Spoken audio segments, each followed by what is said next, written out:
Donette Palmore, my beautiful co-host to the Cornelia Stephanie Show. How are you Oh, today? I am doing very good. How about you? It's a beautiful day here in Southern California. It's a beautiful day, and I'm so excited that we're here because you're talking to us today about changing our mindset, Yep. and we're talking about money, all things money related, and how we can have a better relationship with money. As a matter of fact, the notes that you prepared for the show today, you said that part of our financial journey is our money mindset. The way that we think and feel about money will impact our success or lack thereof. We have to learn to consciously change our old thoughts and beliefs about money. This doesn't mean that we only have money on our minds, that it's all that we think about and try to get. It's more of a shift of abundance. Instead of saying, I can never afford to, you can change that thought to, how can I afford to? When we make money work for us, which is, I really love that, making money work for us, instead of being a slave to it, that's when the magic happens. And that's what we're going to talk about today. Yes, and that is really exciting. That a shift in the way that we think can change our financial life. I mean, that's exciting, right? That's what happened to you, right? Yes, absolutely. And I loved in your intro, it says, we're here to change our relationship with money because it's possible. It is possible to have the things that we dream of. It's possible to live the life, living our best life, right? That's what the little slogan is for right now. And that's possible. And how is it possible? It starts in our mind. It starts with us believing that it's possible. And so I will tell you a little story about me and how my mindset had changed. And when that change happened, everything had shifted for me. So, as you guys know, I grew up pretty much poor. We weren't dirt poor, but we were poor. We had what we needed. Sometimes we got a little bit of what we wanted. My parents were always struggling, and we said absolutely nothing about money. It was, can I have this? And the answer was either we can't afford it or no. Um, I didn't know or really understand that my parents were pretty much slaves to a paycheck. It was, how can we get by till the next check comes? What needs to be covered? This was embedded in my mind, and our childhood gets embedded in our mind, right? We bring those things forward with us until we change those thoughts. This was just the way life was, I thought. I won't be able to have nice things. I will only have enough to get what I needed. Only super rich people can get the things that I dream about. That was what was going through my mind. That's what was embedded in my mind. So, well, that carried on with me to adulthood, right? And I think it's really important to make sure that we're talking to our kids about their money mindset, right? We've talked about this before in podcasts. Their thoughts about money, the way that they look at money, the way that they feel about money, and to make sure that we give them that healthy mindset. So what happens when we don't do that? Well, what did this do to me trying to figure it out as an adult? I basically had zero guidance, you guys. My parents weren't talking about it. Our schools don't talk about it.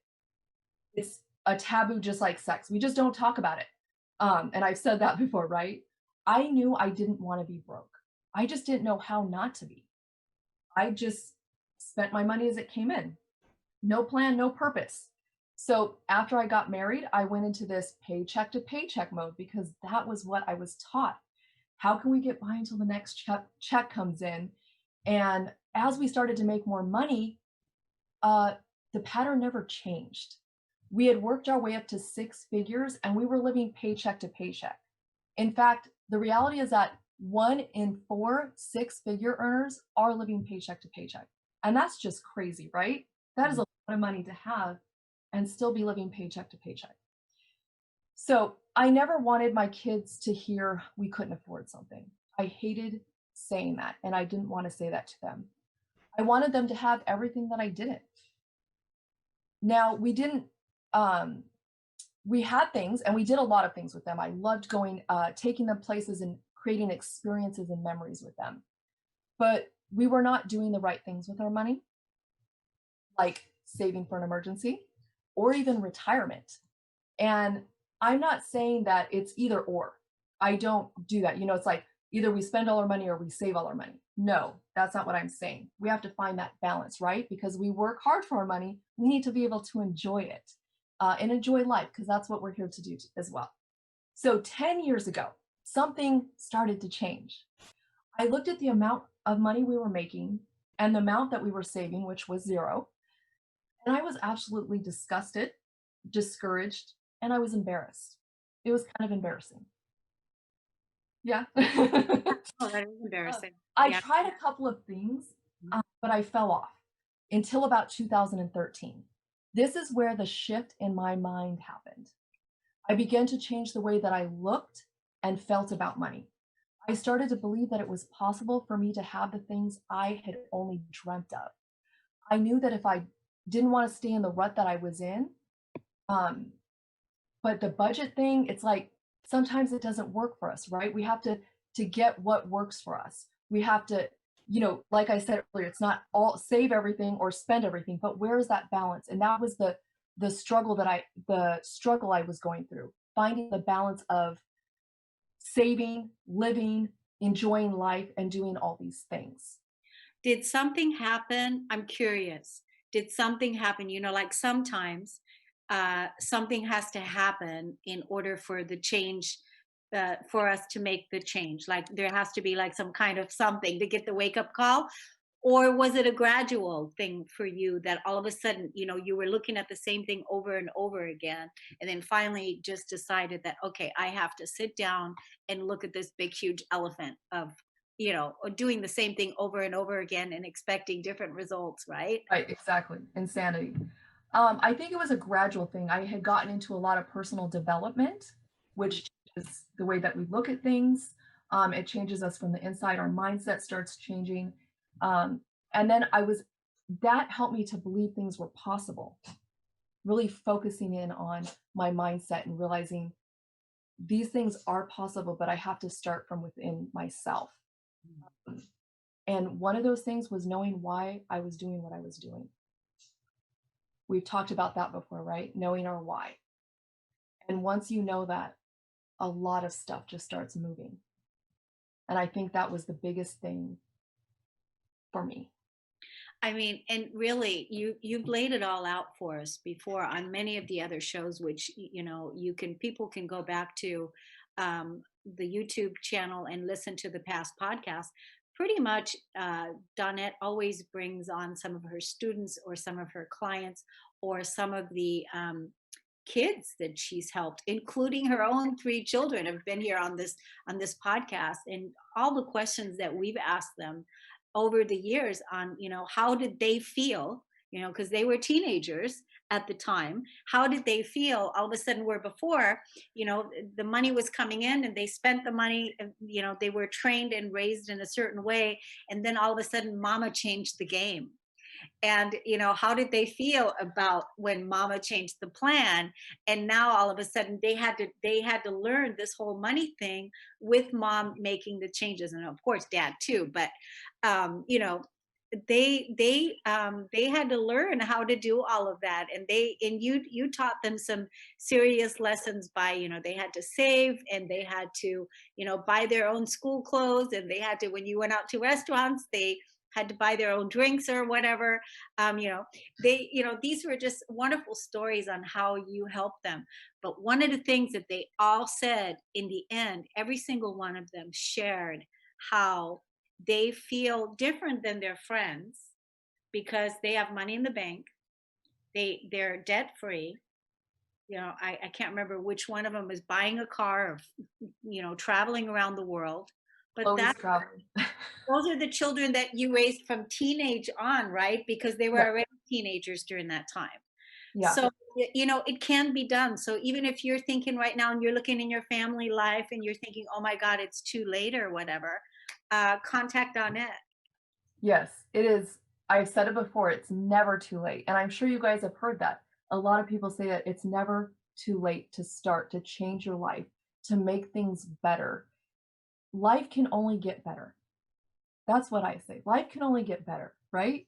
Even if we're living a good life, we can make it better. And passing that on to the next generation is our responsibility, really. We should be passing that on to the next generation and helping them to make their life better and to make that generation after that better. Because what our decisions today, those things I taught my kids, they're going to teach their kids, which are going to teach their kids, and it's going to keep going on. That's leaving a legacy. Yeah. And it's not in our integrity anymore to live in poverty.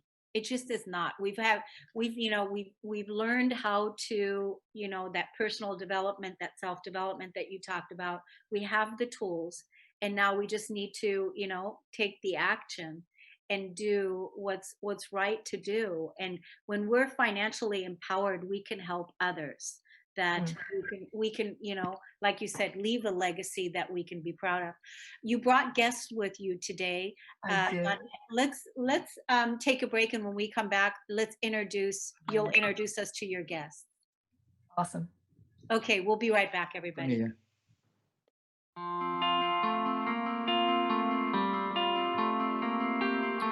Welcome back, everyone. Donette, I'm so excited to meet the guests. We were talking in the background in the green room a little bit about who they are and what they do. I'm excited that you brought them. Why don't you share them with the audience today?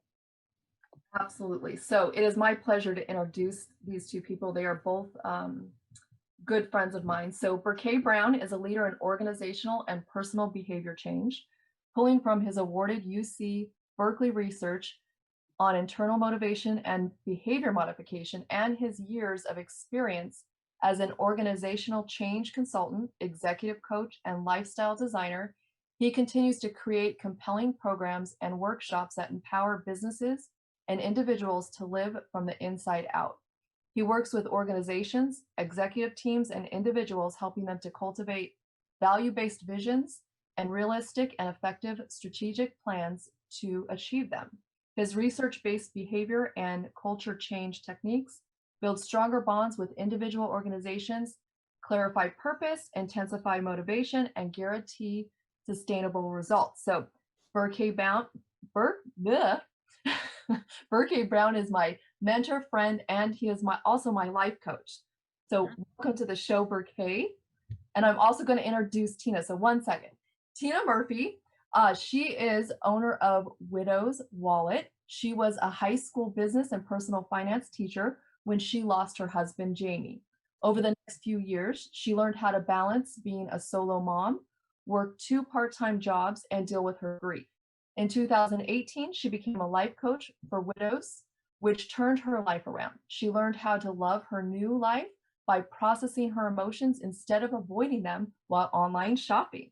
In 2019, she decided to take her new knowledge and her former passion, teaching personal finance, to create a business empowering widows to be more confident and mindful of their spending while learning to love their new lives.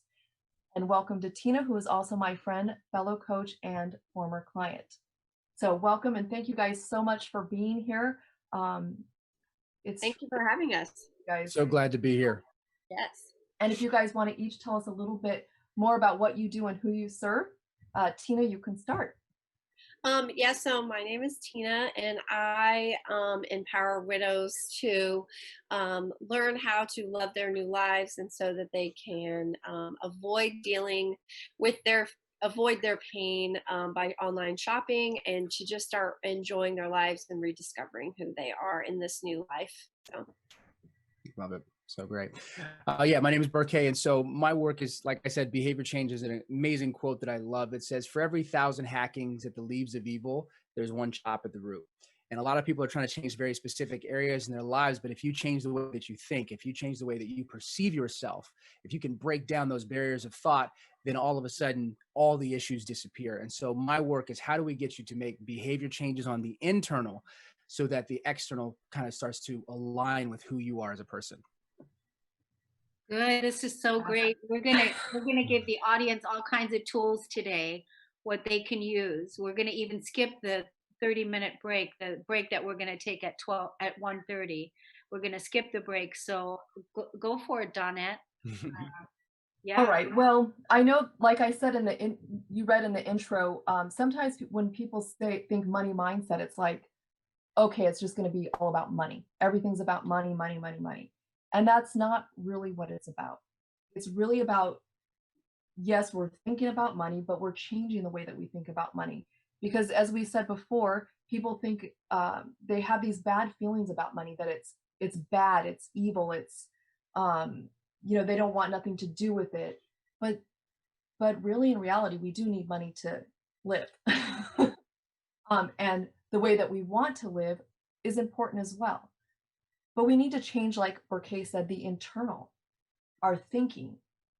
So what do you guys, in your expert opinions, is the concept of mindset and then money mindset? Well, for me, I think money, your first of all, your mindset is the way that you look at yourself and the way that you perceive different things, and it's all about your thoughts. So, and money mindset is just a piece of that. It is the way that you view not only yourself, but it is money. But some of our money mindset is the way that we look at ourselves. So, if you don't think that you're enough, then it is going to affect your money mindset. Like if you don't think that you're good enough, you may not ask for that raise. If you don't think that you're smart enough, you may not start a business. So there are a lot of our own personal beliefs about ourselves that are affecting our money. And we don't even realize that it's happening. So sometimes we're self sabotaging ourselves without even realizing that we're doing it. And I mean, I'll be very honest right now. I've been going through a really rough time and I am doing some sabotaging. And I'm like, what is going on? And it has to do with the beliefs that I have about myself and whether or not I can do what I set my mind and goals are. It's great. I'll piggyback off that, Tina. I think that's amazing. It's so true that our minds, the way we see ourselves, determine what we're able to create. It's just, I mean, it's that way. Back in the day, I was actually a personal trainer, and I remember the first breakthrough. I had a client who lost 100 pounds, and I'm like, where did it switch? She said, I stopped walking by the malls and window shopping, saying that this is not meant for me. This place is not meant for me. When she said this place is meant for me, then her body would almost just as a mechanism go into a space to where she was able to lose that weight and get to the goal that she wanted. So it's when we finally believe that we're capable. The tough thing is we're raised in a sabotaging mindset, right? You have all these stories about money being bad, that it's not good for you, that if you do, you'll become greedy, and so many things that are attached to that. It's very hard to break free of that narrative. So kind of what I would do is I'd almost kind of cart before the horse to say, okay, well, the goal is to break this sabotaging belief, but my program is a 6-month program to where you completely deconstruct it. You reconstruct who you are, and then you set a vision. But that's a lot of work. So if somebody's like saying, hey, how do I get that new job? Change the story of money, right? And I think that that's one of the biggest things. I see money as a resource to make more impact in the world. So since I have clarity on what my vision is, I want to make an impact. So all of a sudden, money no longer becomes this big, Goliath that I can't slay. It becomes the thing that'll get me to the thing that I actually really want. Kind of Donette, what you said about the why. So in a big way, if you can change the narrative from money being money to resources. This microphone was made of money. All of this, and this has an aesthetic look that makes me look more professional, which allows me to get my message across better. So it's that understanding that it's the resource to have the dreams that you want. And that's extremely powerful in changing the way that you perceive it so you can make the leap, do what you need to do to be able to create that vision. Well, I always think it's funny how people say like money is evil, but every time you get a paycheck, you're not becoming more evil. But they say like, oh, if I have too much money, I'm going to become evil. But it's like, well, every week you get a paycheck and you're not changing. So I think it's interesting how people Right. always say that, that money is evil. But if that was the case, then we'd be getting meaner and meaner Right. every time, and we'd be like the sweet little person when we were 10 and like the most evil people once we were our age. Right. But we didn't become evil. And so I think it's separating ourselves, that money isn't evil, it's our thoughts that we have about money. And we are raised with thoughts, and things that happen when we are younger have created us to have these particular thoughts that sometimes we don't even know that we have. Yeah, I think that was cool to bring it out. Money is the root of all evil, I think was a religious program that, that we were all raised by, our conditioning of, that if we have money, if we have wealth, then we're not spiritual, or that we don't, Right. it's that relationship. But like you said, BB, can I call you BB? Do people You can call go you Burkay. Burkay. It's Burkay. Birthday? Yes, Okay. perfect. Yeah, you know how Phonetics on that. you help people dissect, in your program, 6-month program, to really go in Right. and shift those limiting beliefs and shift those programs into something positive, because it does take a while to go look at what's all there, right? Absolutely. Yeah. Absolutely. And that tie is, there's money is the root of all evil, but we take away the part where it says the love of money, right? And that's the danger. It's the attachment that you have to that thing. That is the root of evil. Pretty much what it is any type of like idolatry, right? Outside of who you are as a person, your inner self, your God, whatever, that's where it's supposed to be the most important. And so if you're out of integrity, that's how idolatry, that's how love of money become the most important thing, because if I have money, then I'm looked at a certain way. So we have a society that tells you have to look rich, not be rich, look rich, right? So then all of a sudden, those who are extra righteous will say that's evil, right? And those who are kind of more void are like, I must chase that. And so we want to get to that center spot in alignment where I deserve to take up the space that my body physically can. And in the same way, I deserve to make the impact that I have the impetus or dream to create. And when we connect to that dream and say, my dream is worthy of existing, then you look in society and say, money makes dreams happen. Then you start to work for those resources to create that thing. So it's just the flip in the story, just like Tina was saying. Yeah, exactly. Um, so why do you think it's important to change our mindset? Well, I think you have to change your mindset about the way you view yourself and money if you want to level up your life and move it to the next level. Because if you don't, you're just going to stay there. And sometimes what we don't realize is that our brains are made, we have that primitive brain that wants to keep us safe. Right. And so, it feels safe to continue to think these thoughts that are holding us back. And what we don't realize is that safety is also hurtful, because when we stay safe and we're like, oh, this is safe, but we're not happy with where we are, then we're creating like misery for ourselves instead of actually living the life that we're supposed to be dreaming and wanting to do. So sometimes safety just holds us back. Right. And so it's just understanding what you're doing and, trying to break free a little bit. Right. It's the necessary growth mindset. And I love what you said, Tina, about safety. They say a ship in harbor is safe, but that's not what it's built for. You look at a car, if it just sits, it's safe, but the engine's going to rot. And so you look at nature, when a windstorm comes and pushes the tree, the roots become stronger, coal turns to diamonds, fire makes gold pure. You look at it, it's just natural to the world. I resistance train and I grow. And so in order to exist in this world, there's a trend, at least in nature, towards evolution, towards growing. So I should probably do that with my mindset as well. And the funny thing is we call it money mindset because we're talking specifically of this. But if I grow my money mindset, my mindset grows, right? If I believe I'm capable of doing the thing I can't do, I can pick up that little mechanism and then place it into my health, right? And so it's really understanding that it's just the natural process of growth, but our society makes it very easy for us to be safe, right? And stop us from doing that growth. And so it's imperative to evolve naturally, to change your mindset in some way, shape, or form continually. But it's so easy to be lulled back into sleep. And it's so easy to say, money is evil. That's why I don't have it, when it's just an excuse to not act. But you know what I mean? So there's different stories that we use, but mindset shifting is a requirement for just existing as a human being.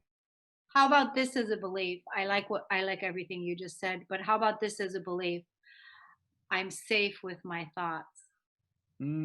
Yeah. Because we were talking about safety. Both of you were Yes. talking about safety and feeling safe with your thoughts, because you're the commander of the ship, thinking the thoughts. So if you feel safe with your thoughts, that even if you thinking a thought that isn't supporting your vision or where you're Mm-hmm. going, then you can course correct and think a different thought and choose a different one, just like the So clothing that great. you put on, right? So I feel safe with my, because if it's about safety, if we want to be safe, if we really want to be safe, like that car that's parked or the Right. ship that's in the dock, if it's really about safety, then it begins with the thought. And that's what Donette was talking about, shifting our mindset and shifting our mindset to feel safe. Right. Yeah. That's And I great. think that was a really good point because it's not something that just happens overnight, right? It's that we get this thought, we don't, it doesn't really reflect what we want. We can sit with it for a second and then say, this is what I want it to be. And it's an evolution, as Burke was saying, right? It's something that has to be done every time that thought comes back up because Right. it doesn't go away the first, few times. It takes a while for that to happen because that had been implanted in us for so very long. And we keep repeating these lies Right. to ourselves. We have to start talking truth to ourselves and get rid of those lies. And it's a process, not an event. Yeah. You know what? It's real quick. I'll just share real fast. I'm about to go like in a mode, but kind of, this one right here where like there's kind of these processes that happen. So let's say that, I have to work with my money, right? And this is just a circle. So if you can't see it, you're not missing too much. And I'm not an artist by any stretch of imagination. But I have an issue with money, or I don't get the raise that I want, or something like that, or I'm afraid of asking for that raise. And it puts you you go from this event of not getting what you want, and then you feel this sense of powerlessness. And what happens for most people is they think that what is happening is a thing happens, which makes them feel powerless. But just as we're all saying, there's a belief that's happening up here. So you have the event, and the belief says something about what you are or are not, which gives you the feeling of powerlessness. So what we want to do, just as you said, was it, let me make sure, Cornelia, right? Yes. Uh-huh. So it's putting on that different shirt. It's saying, okay, this is a different thought that I want to put on so that this event can be changed into something that makes me feel empowered. So instead of me fearing making the wrong choice or not being with my money or this, it's saying no matter what choice I make, I'll make the most out of it. That's a safe thought, right? No matter what happens, I'll find a way to make the most out of it. And that's what gives you that sense of powerlessness by changing that shirt. Yeah. Yeah. I love that. I like that. Yeah. I thought that was a window behind you, but it's not. Yeah. That's what it looked like. I thought it was a Very window. foggy. The window into Burke's mind. Right, exactly. I thought that was a window, but I wanted to bring something up that Tina said that I find also very authentic and humbling. And that is, it could actually make me cry because when somebody, talks about it in this way, the way she said, she goes, I found myself in a sabotage. Mm. I found myself in a sabotage, or I was having a hard time these last couple of weeks, or can't really remember exactly what you said, but you used the word sabotage. And so, would you say that you were sabotaging your thoughts? Is that what you were doing? So what I have is I have certain thoughts that I am allowing myself to constantly believe. And so there's that inner voice that's just like chatting. I mean, so I think Brene Brown called it like a gremlin, that gremlin that's just like talking bad. And it's like, Right. oh, yeah, you can't do that. You're not good enough. You're not smart enough or whatever. And so I think that that's one of the things that I'm doing is I'm believing it. And so what I have to do is I have to acknowledge that those thoughts are there and that I'm having them, because it's kind of like that muscle memory of when you're driving a car. Like you're there and you're like, how did I even get here? Right. And you're like, and that's sometimes what these deep rooted thoughts that we have sometimes are in there, and they've like driven us away, and we're like, how did I even get here?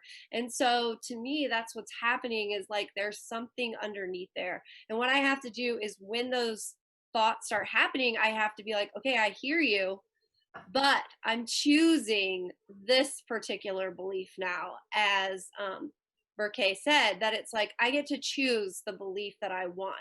And instead of it being like this happened to me, I have to say I'm going to choose this thought instead. And so Right. I think that that's a lot of what is happening, and we don't even know it's happening to us until we become aware that we're doing it. Right. Absolutely. Yeah. Okay, so why do you think people are struggling so much with this? I mean, we look around and everybody's down right now, we know that. But why are people struggling with mindset? What do you think people are, why? Okay, I'm sure you've had probably tons of experience with your clients and Tina as well, and so have I, but why do we struggle with this so much as humans? Because we still even do it as coaches ourselves, right? We Mhm. struggle with these sabotaging thoughts. Yeah. It's hard. It's really hard. You know what I mean? It's just very, very hard. We have a predisposition. I mean, if you think about it, if we look at millennia before us now in like my well lit room with temperature, thermostat, electricity, and internet, there's not too much to worry about. But over the development of our hindbrain, it's fight or flight. Like that's all that matters. Survival is only if a negative thing happens. Like something good is irrelevant to me because I want to make sure I don't die. So, the ice, I use this example with ice cream. I can give you the most beautiful, like, just banana split with everything on it, and then just place just two small bugs on it. All of a sudden the thing loses all of the magic because we know that that's danger. So our minds naturally gravitate towards what is not good, what we're afraid of. We look for stress, right? There's so many things that we are creating stress out of. I mean, I can just look on my phone and create stress over something that is not affecting me in my house at all. Yeah. I just open up and then boom, all of a sudden I'm transported to somewhere to stress, right? And so it's a natural tendency for us to do that. And so to change your mindset, you're going against your biological energy, right? You're going against how you were raised. And so it's this uphill battle, which is difficult. And that's why I believe in coaches. I believe in like this show. I believe in this type of work because you have to barrage yourself. I mean, you have to drink from the fire hose with this type of information from other people. Because just like Tina, what you're saying, I have it. We all have these spaces where like, I'm not going to coach myself out of this. This book, I don't want to pick up. I'm just going to look up this video on these beautiful sceneries in Morocco and feel a little bit more peaceful. I'm going to call my friend and I'm going to ask for, you know what I mean? Like these are the things that we do to change our mindset. And it's about changing our environment as opposed to thinking that I can just willpower my way through it. I also think that a lot of us don't even understand what thoughts we're having. Right. So I don't even think that many people understand that they're doing it to themselves. They just think life is happening to them and that they are powerless, just like Briquet had that, that diagram in the back where it was like, this event happened to me. And, some events do happen. Like with my husband, when he passed away, that did happen to me. But now I get to choose how I handle it, how I look at it. And so I think it is taking back our own power that we have in a situation. So, but a lot of people don't even realize that. And I mean, when I went through my life coaching training, there were some issues in my life that I was like, nope, it's that. It was like, it was this person is doing this to me. And I was fighting it like tooth and nail. And my coach was like, nope, it's your mindset about it. And I was like, no. And still, like, it was just this thing that it's like, we get to pick how we look at things. We get to choose our thoughts. It's not happening to us because if that's the case, then everyone in the country, in the world, would be affected by it. But we're not. We get to choose it. And so I think that that's the biggest key is like becoming aware. Start Right. looking at what thoughts you have about money and really start becoming aware of it all. And what's the conversation, I think, is a big piece to it too. The conversation that you have, like, I'm tired of this, and the continuous thought process that's there. What conversation are you having when you go to the bank? What conversation are you having when you're paying the bills? What conversation are you, having on a continuous basis in relationship to money? And if you're always bullying the energy, right, when it's bullied, it's like, passive aggressive kind of energy, then that's it's going that you're creating that reality. Well, I So always think it's interesting how you talk about bills. Like, aren't you grateful that you have electricity? Yet we have people that, I mean, I saw a post of a former student that was like, all of these things should be like free. And I'm like, and she's complaining about our bills. Like she's complaining about electricity and paying for food and all this other stuff. I'm like, why not be grateful that I have electricity? Like I have air conditioning in my house. I have a phone that I can call people, like, and be grateful Yeah. that I actually have the money to pay it. So instead of looking at your bills as like a negative thing, like, look at it as like, thank you for being able to have this. Thank you that I got to have food tonight. Thank you that I have electricity. And just being grateful. And that's another switch in your mindset that you can have. I think that that's a really good point because we have this generation coming up thinking that everything is owed to them. And when we get into that mindset, we become ungrateful for the little things. And we think, I think we stay in that mindset of this is happening to me instead of what can be happening for me. And I that's really good to stay in a grateful mindset and to be super grateful for what we do have while we're working towards what we want to have. Okay, so what are some benefits of changing our mindset? How can we, Tina, you said earlier, I know we're going to hit a break in a minute, but you said it's a choice. And I think that's also a really good point.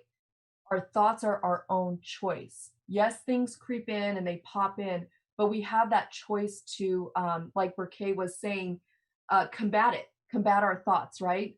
And change it. Say, nope, that's not what I want to think. This is something else. This is what I believe. This is what is true. This is what is possible. How can we identify when something is happening? Because you said, people don't realize it's happening. So what are some ways we can identify that when it is? Well, I think one of the things that I've done is I've been looking back at some of my own money stories, like what are some events that happened when I was younger and what did I make those particular events mean? And then you start to uncover, like, I mean, real quickly, like my mom one day didn't buy me some like stuff at the buckle because she thought it was too expensive. And as a 10-year-old, I made it mean like, oh, I wasn't good enough to have expensive things. And so I've held on to that belief. And now I'm like, no, I can have expensive things. I am good enough to have it. And so even though my mom meant nothing negative about that, I made it mean something and I've held on to that belief. So I think it's like looking at it, what did you make it believe? And are you still holding on to that? And is that thought really still serving you today? Mm. Yeah. Go ahead. No, go ahead. And then how do I change it? Like maybe I can just say, like, I can believe that I can have expensive things and like tweak it just a little bit so it's a little more believable in ourselves. Right. Yeah, that makes a massive difference. I think the awareness, Tina, like you were saying, is the base of all things. Not until you can pause can you learn. I feel like, we're born into a society. I don't know if you guys ever been to the batting cages where they have the tires that shoot the ball at you. I feel like we were born and like a pebble dropped into those tires and then shot over a lake. And as soon as we're about to sink, there's another set that just kind of keeps us going. And really what I say, the work that's important to me is I'm just here to do this. Boop. Because you'll naturally sink into truth. You'll naturally sink into awareness. You'll naturally sink into whatever your higher connection is. It's what is bound to be with humanity. So the job is to stop. There's something called a Stroop Effect that I always have my clients, or whenever I'm doing speeches in organizations, even education. The Stroop Effect is pretty much what it is there's a bunch of colors, and each one is like, it'll say red, green, blue, yellow, and it would be the color of the word. So if it says red, it would be red. If it says yellow, it would be yellow. And so people would read it really quickly, but then it would switch where it would be a color green, but it will say red. And I'll tell them to say the color and they can't do it at the same speed. They have to slow it down. And that's what happens for you to be aware. You're saying, I want to change my money mindset. I have to slow it down and I need to start paying attention to when I feel powerless. I have to notice that. And even in the work, Donna, where we just like capture your thoughts. And I have this little document. It's an app. You pull it up, you capture your thought. And that's what I have my clients go through to understand, whoa, this is what I'm thinking. I didn't know this was what I was thinking. And so that process of awareness, of pausing, of creating a space between the event and the emotion, if you can just go, ugh, you know what I mean? Just push. It's almost like, I don't know if you guys watch Star Wars, where they're in the dumpster and they have to push against the side of the wall. You're just trying to create just a little bit of space to see what's happening because you think they're connected, but there's a string of thought And when you can start to understand that string, when you can start to put it together and lay those on stack one another, then you realize there's a core story about who you are as a person. And then when you can push that away, you're absolutely a new person, because the way you think, act, and move through the world shifts. Wow. Wow. And how grateful are we, everyone, getting all of this amazing free advice, right? So, I mean, you've got already incredible tools that you can already start right now to start living a wealthy life and start wealth creation instead of living in poverty. So, we're going to take a break and we'll be right back.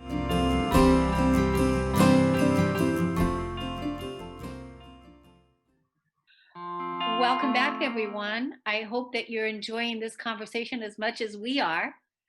Donette, it's fantastic. So, Yes. what do you want to wrap up with? We have about less than 10 minutes to go.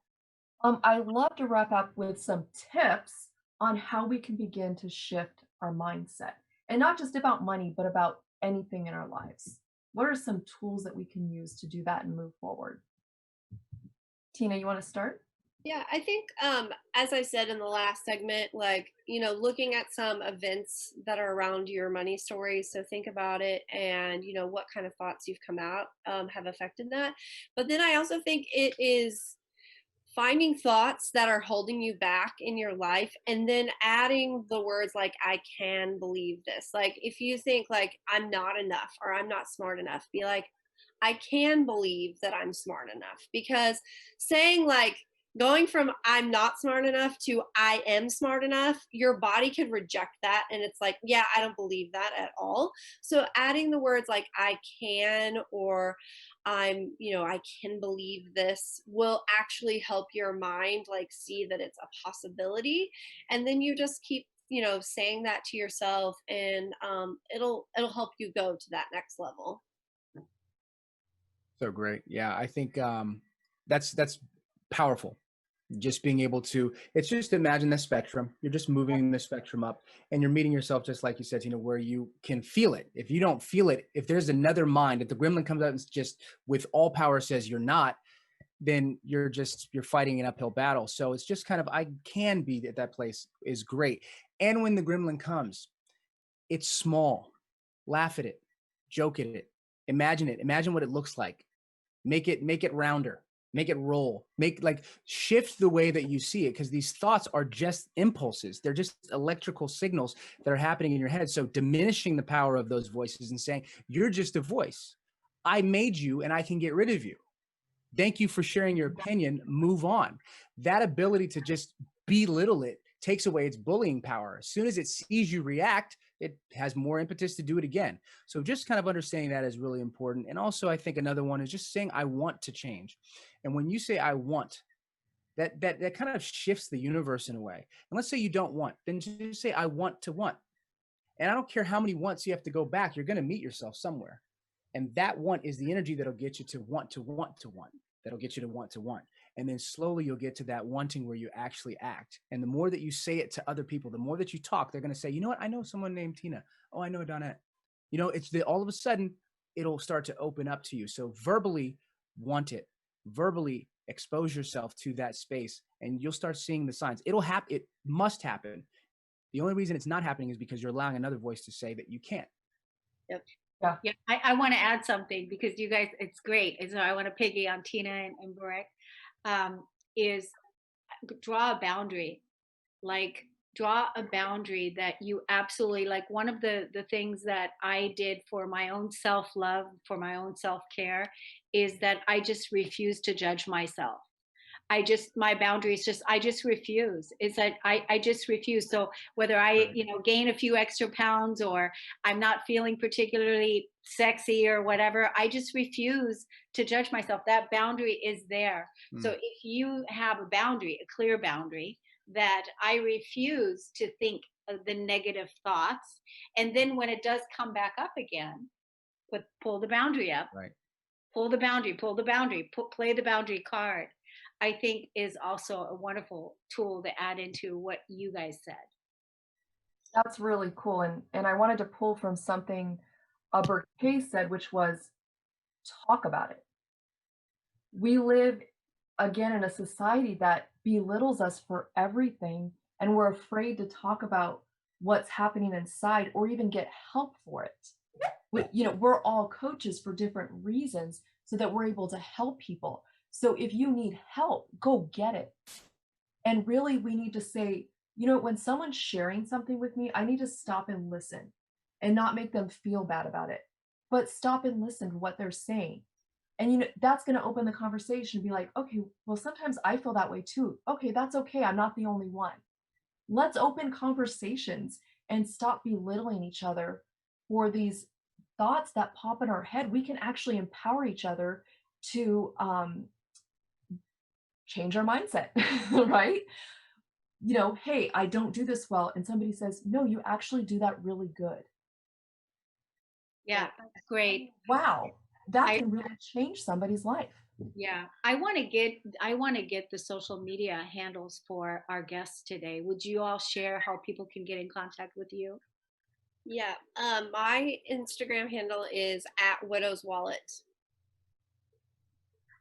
And say the name, full name, Oh, it's Widow's Wallet. Widow's Wallet. Okay, cool. You can reach me and learn more about me at berkebrown.com. So BERKE brown.com. And then you can also email me at berkebrown.com. My handle for Instagram is at @Berke_Brown. And that's pretty much the same. If you just type that for Facebook, if you type it for Snapchat or anything like that, the name will pop up, BERKE_Brown. But yeah, that's the best way to get a hold of me. Yeah, and what a great way for us to wrap up the show today. We just changed our mindset today. We changed the world by changing our mindset. We have incredible speakers, Tina and Berkay and Donette, sharing wonderful tools on how you can do that. And there's no time like the present. Absolutely. Thank you so much, Yes. everybody. Thank you. Yeah. Really appreciate this. See you next time. Take Yeah, care. thank you guys for being here. All right. Bye-bye. Bye.